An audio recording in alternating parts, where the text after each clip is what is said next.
masih di negeri Formosa yang super wow, super horror dan super amazing. Oke, aku akan sedikit sharing cerita sama orang-orang lain gitu kan, di jalan juga menyapa. Ya gimana ya, ngerasa kayak itu dia pergi.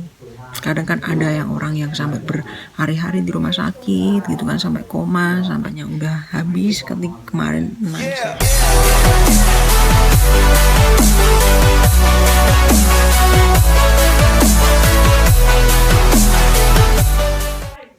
Halo guys, jumpa lagi dengan saya Ferrari, masih di negeri Formosa yang super wow, super horror dan super amazing. Oke.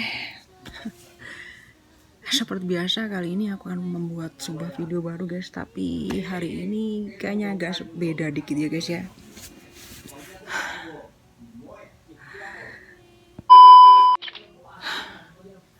Oke, langsung aja aku akan sedikit sharing cerita ya. Sebenarnya harusnya video ini aku upload kemarin ya, sekitar tanggal hari Rabu kemarin ya. Aku sampai lupa tanggal berapa hari Rabu kemarin. Harusnya aku upload kemarin itu, karena aku nggak sempat, masih sibuk ngurusin ini itu dan sebagainya. Jadi baru sekarang ini aku upload video ini ya. Jadi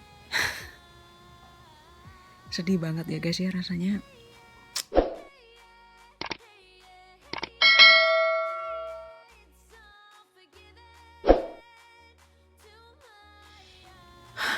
Tepatnya hari Rabu kemarin sekitar pukul 9 pagi ya, nenek aku sudah dipanggil sama Tuhan Yang Maha Kuasa. Dia harus kembali ke pangkuannya.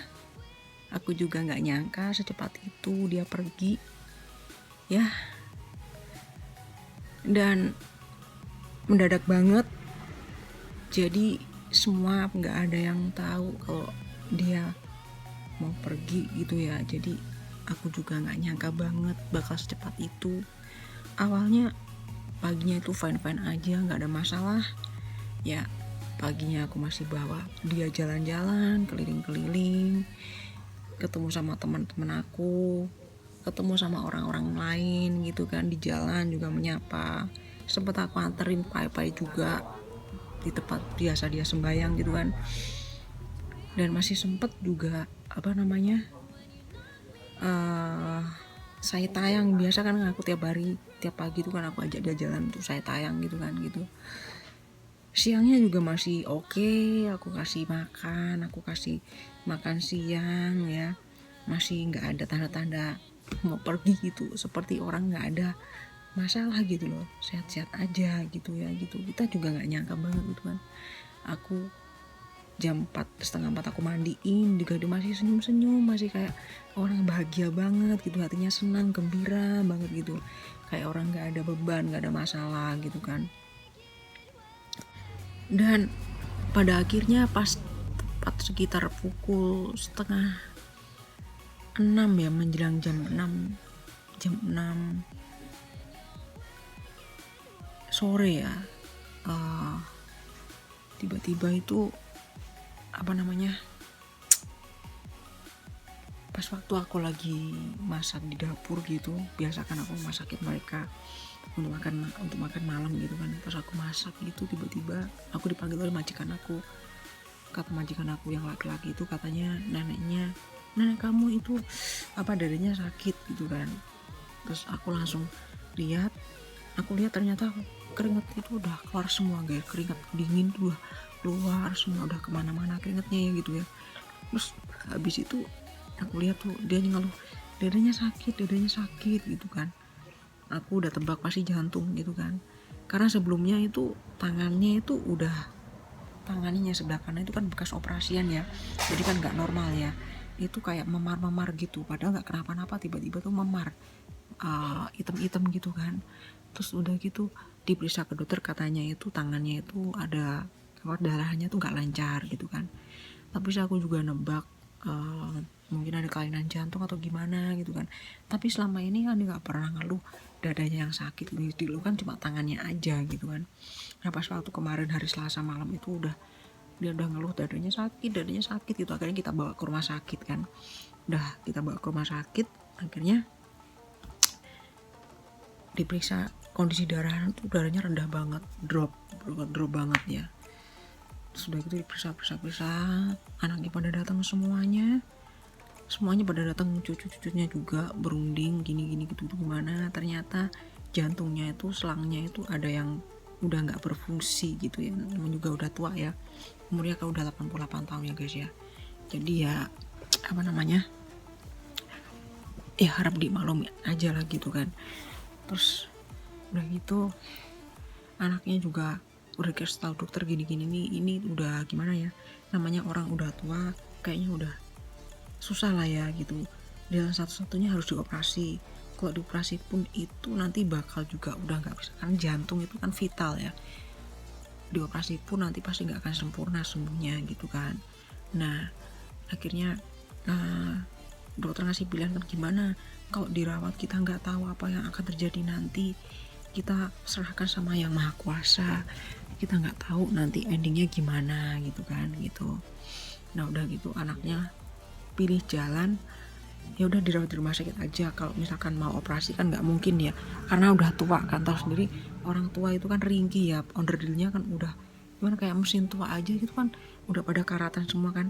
Kalau misalnya pun dioperasi takutnya nanti kan pasti apa namanya nggak bisa sembuh sempurna gitu kan. Akhirnya anaknya pasrah guys, anak udah terima nasib aja. Kita juga udah tangis-tangisan ya di rumah sakit ya, bener-bener kasihan banget ngeliat dia tuh kesakitan. Pas kita jenguk di ruang ICU itu dia udah ngerasain sakit banget, sakit dadanya sakit banget, sampai tangannya kakinya diikat. Karena apa, kalau nggak diikat kan dia pasti meronta-ronta gini kan, infusannya kan lepas semua. Ngerasain tuh sakit banget, dadanya tuh sakit. Nah pas waktu apa namanya, jadi kita nungguin tuh sampai sekitar jam 10:30 malam guys ya. Udah gitu kita disuruh pulang. Aku nggak nungguin dia di rumah sakit karena dokter bilang nggak perlu ditunggu, ini harus dapat perawatan khusus karena penyakitnya serius gitu kan. Jadi harus orang yang tahu tentang penyakit ini harus ngerawat gitu kan. Oke, jadi kita akhirnya pulang, kita semua pulang ke rumah masing-masing ya kan, dengan hati sedih banget ya. Biasanya kan aku tidur bersama dia gitu, aku tengok ada dia gitu kan, aku sedih banget gitu ya, tiap harinya seperti itu.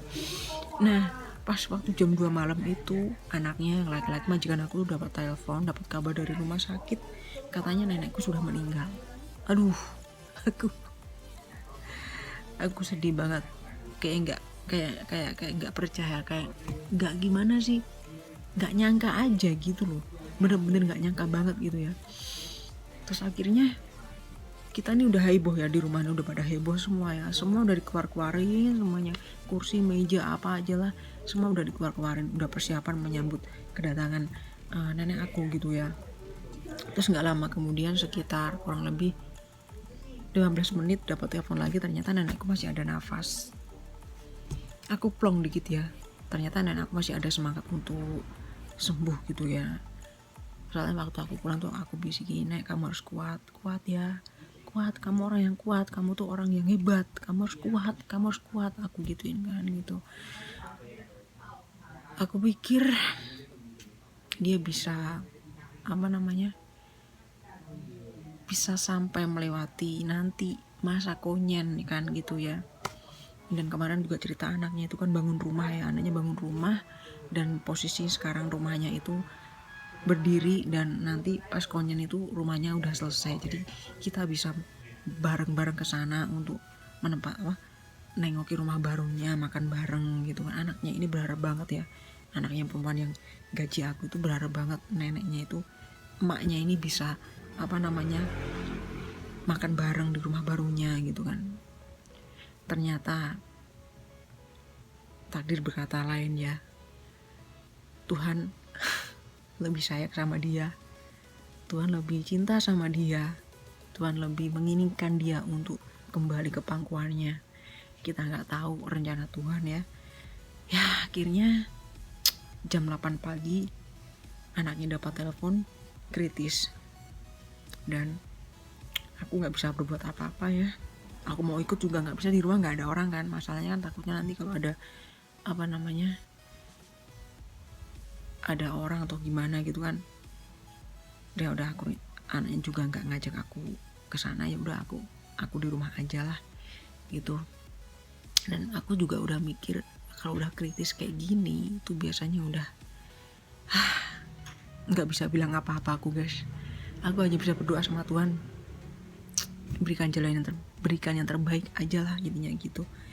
Nggak bisa berbuat, nggak bisa bilang Tuhan jangan ambil, aku nggak bisa bilang karena semua itu milik Tuhan. Hanya Tuhan yang berhak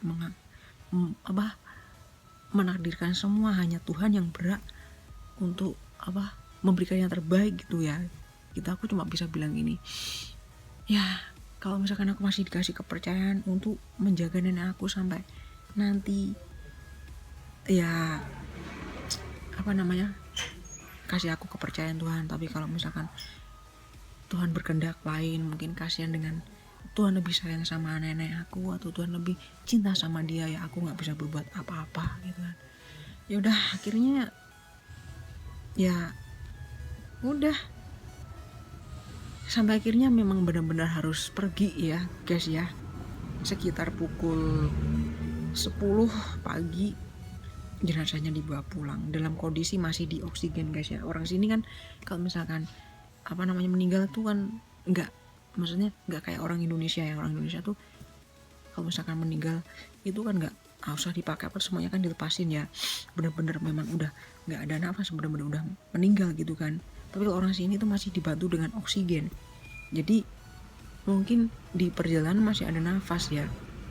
Dan pas meninggalnya itu pas udah di rumah ini gitu, ketika oksigennya dilepas itu dia udah menghembuskan nafas terakhirnya. Aku juga nggak bisa deketin dia waktu dibawa pulang ya, karena anak-anaknya udah pada mengumpul, udah nangis semua. Aku udah gak bisa deketin, aku cuma ngelihat dari kejauhan dan air mataku tuh udah kayak hujan deras aja, udah ngalir aja, udah kayak orang meskipun dia bukan nenek aku kandung ya, tapi ya gimana ya, ngerasa kayak